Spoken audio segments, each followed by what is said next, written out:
Hello and welcome to Rajya Sabha Television. You're watching Big Picture with me, Vishal Dahiya. Now, the Global Bio India 2021 came to a successful conclusion on Wednesday. The theme of this three-day-long virtual event was Transforming Lives with the tagline Biosciences to Bioeconomy. Now, biotechnology sector is recognized as one of the key drivers for contributing to India's $5 trillion economic target by 2024. The Indian biotechnology sector is poised to grow exponentially over the next decade. Now, Indian biotech industry's economy is valued presently at around $70 billion in 2020, and it is expected to grow to up to $150 billion by 2025. Let's try and understand the entire scope here when we're talking about the biotech sector and also the tagline which was there, from biosciences to bioeconomy. How does the sector contribute overall to the economy? What exactly is happening here, and how is the future roadmap being planned for this sector? And for more on this, we're joined by a distinguished panel of guests. Let me first introduce them to you, beginning with, we have Dr. Manish Diwan. He is head of the Strategic Partnership and Entrepreneurship at BIRAC in Department of Biotechnology, Government of India. We also have with us Dr. Sanjay Singh. He is member of the CII's National Committee on Biotechnology and CEO of Genova Pharmaceuticals as well. Welcome, both of you gentlemen, to Rajya Sabha Television. Let me begin with you, Dr. Diwan, and let's start by understanding the scope of things which are there right now as where we stand in the biotechnology sector. Thank you very much. See, biotechnology sector has been recognized as sunshine sector for the country, and it is currently contributing to about 3% of India's economy. And the growth and the requirement in this sector, which encompasses health tech, industrial biotechnology, agri-tech, clean tech, as well as waste to sanitation. So that's the breadth of the entire sector, and it is poised to grow. And as you mentioned, it is poised to grow at a scale which it can have multiplier and cascading effect, contributing to India's $5 trillion total economy in 2025 and $10 trillion by 2030. The infrastructure and capacities and the innovation ecosystem that has been created in India has been starting to be recognized even outside India. I think the vaccine story, we are all aware of it. India has been at the forefront. So vaccine has been recognized as a contribution through India. Likewise, the sector breadth has gone at such a critical mass that it was time to showcase India's biotech strength, not only at the national level, but also at the global level. That was the very reason the Global Bio India was perceived, conceived, and delivered. And these 3 days, 8,500 delegates joining in from not only from India, but 42 countries. So that itself reflects the power that India's biotech ecosystem has, and it can provide an impact in transforming people's life and contributing from sciences bioeconomy. Okay. Indeed, that is an apt summary out there. Let me also bring in Dr. Sanjay Singh. Dr. Singh, there is no doubt that, the private sector has contributed a lot to this overall biotech ecosystem which we are talking about. And, there has been a lot of work which has also been going on. So from an industry perspective, how would you sum up the state of affairs in the biotechnology sector, the Indian biotechnology sector as of now? I will answer your question in 3 parts. One is that what fundamental it was available into the nation in last 20-25 years. So India has a unique situation where the Department of Biotechnology was created in the early 90s. And so education, institutions, training was already there. And certainly it is now moving from pharmaceuticals to biopharmaceuticals. So basic infrastructure was built in terms of skill set. Now we have to use it from the industrial purpose, use it to for the next level. And here I want to say that comment that this is one of the science sector because this is basically a knowledge-driven economy. And in knowledge-driven economy, it's much easier to scale up as compared to other economies. In terms of like our IT, it was knowledge-driven economy which has contributed a lot. So I will say there are 4 areas where industry is working very hard. One is the healthcare related to biotechnology. The second is agriculture related to biotechnology.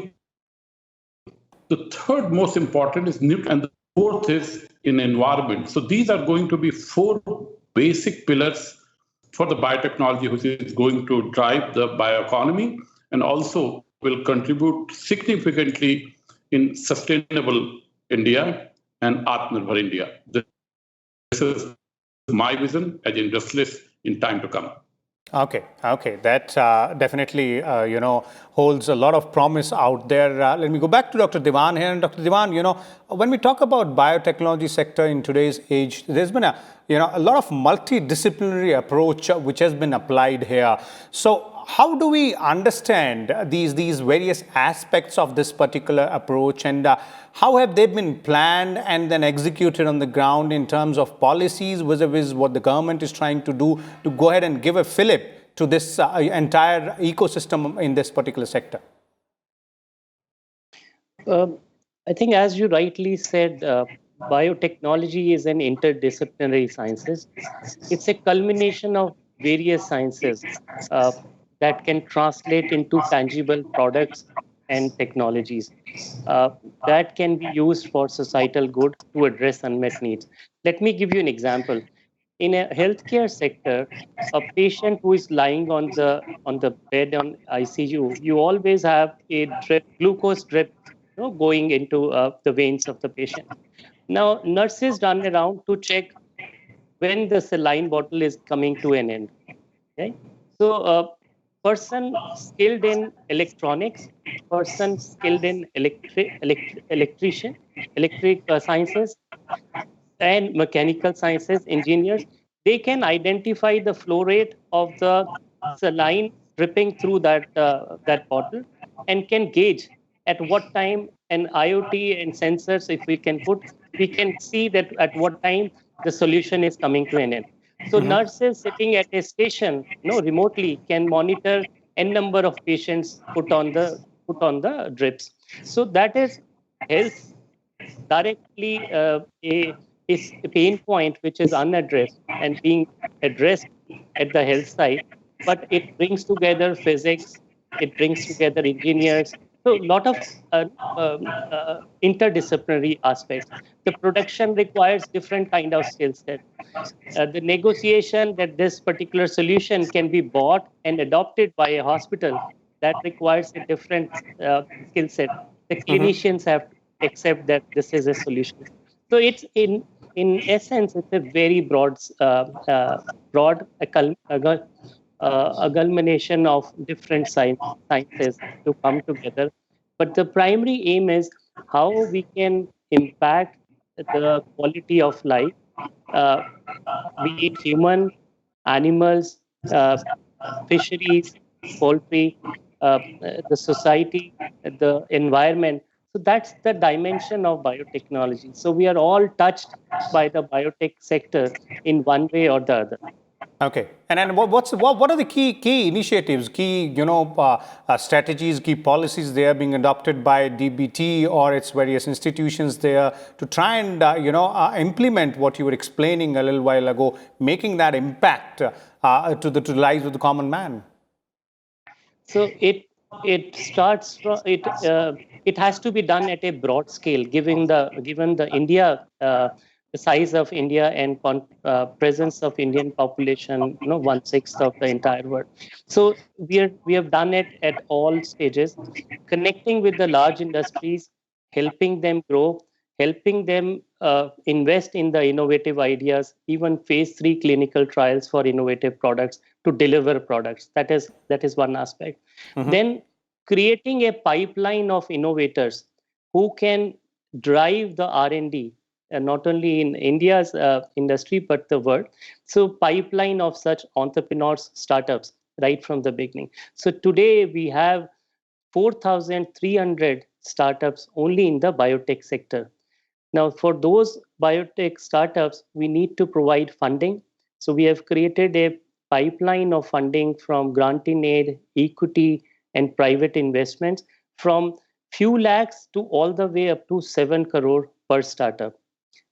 For the large industries which require high investments for, let's say, phase 2, phase 3 clinical trials, we have actually not sealed it, and we will do 50% of contribution co-funding to deliver that product. Mhm. Then we also have created infrastructure. Department of Biotechnology, for example, has 16 autonomous institutions, high-end research institutions, nurturing, creating the human resource talent, which is trained and skilled in the biosciences. We have created a strong network of 60 bio incubators, which are dedicated incubators to provide access to high-tech instrumentation, mentorship, skill set, and a concentrated presence and exposure to the opportunities in the innovation ecosystem. So that network has been established. We've, being a government agency, we have been able to partner with ministries, departments within India, as well as through G2G collaboration across the world. So we do this BioConnect, ecosystem to ecosystem connect, so that Okay. our innovations can also engage at the international level. And lastly, seeing this growth of innovation ecosystem, we also contribute at the policy level. So through the Make in India facilitation cell for BIRAC, for biotechnology, which is stationed at BIRAC, we also contribute at national policy level, so that a nation can gear up for the next stage of engagement and facilitation for nurturing of these innovations to actually manufacturing of these ideas into tangible products as an outcome. Okay, that seems to be quite a lot as far as being done by BIRAC and obviously other institutes associated with the Department of Biotechnology as well. Let me bring in Mr. Sanjay Singh here again. Mr. Singh, two aspects, I'd like to seek your response again, as Mr. Diwan was pointing out, One is how do these innovative solutions, impact the life of a common man in the long run, in the short run as well? And two, as an industry representative, your response to the way the government is promoting certain ideas or, putting the policy in this particular domain into the implementation part there. Very nice. Very important question. So for day-to-day life, for example, what are the diseases which are affecting the country? What are the big problems today? So one of the problems we can say today is the biggest COVID problem. And COVID problem, everybody will ask a question that when it is going to end. And to end it, what kind of vaccination is required? What number of people has to be vaccinated? A huge task. And I'm one of the partnering with the DBT. DBT very initially come forward when we proposed mRNA-based vaccine. DBT immediately supported us and very open-handedly supported us. And we moved into it, and it looks like this is the technology which can reach to billions with a very small infrastructure. And how more we can say the government from top to bottom, from the secretary to the prime minister, was directly available for these discussions, and they have put it. So government is very positive about it. The one thing is still has to come up the big investment, because government cannot put these kind of huge investment, hundreds and millions of dollars into the programs. Mm-hmm. And for that, slowly now, this global bio kind of program is going to add value, because global investors are going to come, which can put a big equity money, because basically this business has really grown in US, and where the big equity money is coming. So this is one of the area where BIRAC has started. They have seed funded to small companies and small innovators. They have come up, but from taking innovation from the lab to the masses, it requires huge capacity of money, and government is trying to put it, but hopefully that part will come. Second is on the regulatory side. Regulatory side, yes, we are learning, we are walking with the most advanced technology in the world, mRNA technology. So their policies are getting putting together, but it could be faster. So let's see how it play out. But I feel next 5 to 7 years are going to make a huge impact in the area of biomanufacturing, in area of innovation, in area of data science, in area of clinical trials, and bringing the solutions. So as a industry person, I look for 4 to 5 areas where it is going to make the maximum impact in the society. Okay. Those are seemingly very, very important, key areas there. Dr. Dewan, in your viewpoint, would you want to add on to that list in terms of what we can look forward to, and where exactly is this sector headed? The future roadmap, the future approach. Let me give you one example. In the agri-tech, the BT cotton, which is just one example, it's actually contributing with such a major contribution. We have agriculture as a huge sector. 65% people are engaged in this sector. So if you are able to bring technologies which are deployable at the grassroots level, and that penetrates and get adopted in a frugal manner, accessible manner, it can revolutionize. The 2G ethanol, if we increase it by 20%, the current yield, that can contribute significantly to our industrial sector in the industrial bioeconomy. The solutions, medtech devices that we are now, we see high-end instrumentation at tertiary care centers. If those are made that can work at low resource setting and can reach to 65% of rural low resource setting people, that can revolutionize the health, access to the health facilitation and healthcare delivery. India's, as Dr. Sanjay said, that globally, the pharma sector is now moving towards the biopharma side, vaccines, biologicals, including protein therapeutics, monoclonals. So there India can also contribute, and industries are also working in this direction. mRNA-based vaccine is one clear example that India can be at forefront with the world in first-in-class discovery too. So these are the breadth. And I think going forward in next 5 years, if we are meeting again, you would be noticing that we have jumped very closer to 150 billion bioeconomy. And we have made a next target, which is not a linear growth, but an exponential growth. I'm very positive about that. Okay, that's quite a positive outlook there, talking about the exponential growth and not the linear one. Dr. Singh, would you agree to that part there when we're talking about next 5 years in terms of the future roadmap, several sectors, several aspects you highlighted? Dr. Manish also added more to that. But in terms of increasing the global footprint as well, and making India a global hub there when we are looking at this particular sector. Absolutely.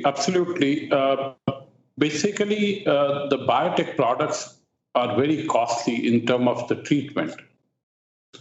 So if we see 5 years back, the monoclonal antibody therapy, which is Herceptin therapy for breast cancer patient, it was only available to maybe few thousand people.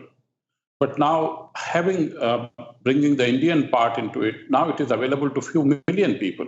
What a big difference we have done. So not this innovation, what we are doing for inside the country and making a difference in the society, but we are also taking in these innovations outside the country. And we are going to become very competitive globally. And we can have access not only to rich side of the country, but most of the civilization. So I think there is a huge upside into it. And we have made very early inroads. Government is very upbeat about it. Government is very supportive. Policies are coming, regulations are coming. So what we have to do, we have to produce a global product at global competitive advantage position.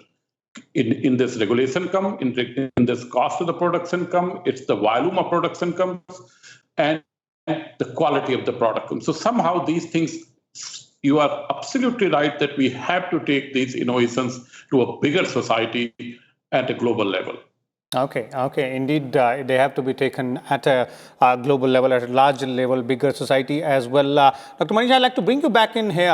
Since BIRAC has been involved with a lot of private entities, helping startups grow as well. So from your point of view, what exactly is it that the private sector should do more when we are talking about this particular, the sector of biotechnology, the Indian biotechnology sector, and to grow it more, because you've been involved with them on a very regular basis. What is it that requires a little bit more push from the private industry's side?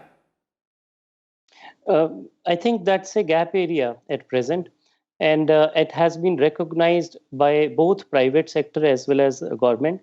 The critical mass of innovations which are now being seen not only by India's biotechnology industry but world at large.